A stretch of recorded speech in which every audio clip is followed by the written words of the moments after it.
જય શ્રી કૃષ્ણ. કેમ છો બધા? તો આપણે આજે બનાવવાનું છે ઢોસા અને સાંભાર. એટલે એના માટે તો આપણે સાંભાર બનાવવા માટે તો પહેલાં આપણે બધું બકાલું લઈને પહેલાં તો આપણે સુધારી લીધું છે.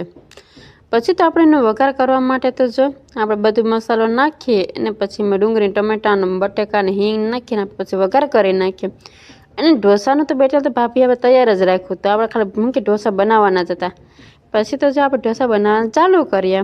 પછી હું ઢોસા બનાવતી ગઈ અને બધા સાથે જમવા બેસી ગયા. પછી મારો વારો છે એટલે જમવાનો. પછી આપણે પણ જમવા બેસી ગયા અને જમીને પછી તો આપણે બીજા બધીને ન ભાવે ને ઢોસા, એના માટે આપણે ભજીયા અને પૂરી ને ચટણી એવું બધું બનાવ્યું હતું. પછી તો જો મામા આ બેને લઈને જમવા બેસી ગયા છે અને આ બેને પણ ખવડાવતા. પછી આ બે થાક્યા ને ખાઈને પછી તો પાછા બે જો મોબાઈલ લઈને અહીં ઘરમાં આવતા રહ્યા. ક્રિશીભાઈ જો મામાના ઘરે તો બહુ મજા કરી, એની સાથે આપણે પણ બહુ મજા કરી. એમાં તો જો ગલુડિયા હતા તેને રમાડવામાં બહુ મજા આવી ગઈ. તો અમારો આજનો વ્લોગ કેવો લાગ્યો એ જરૂરથી કમેન્ટ કરજો. નવો હોય તો ચેનલને કરી દે સબસ્ક્રાઈબ.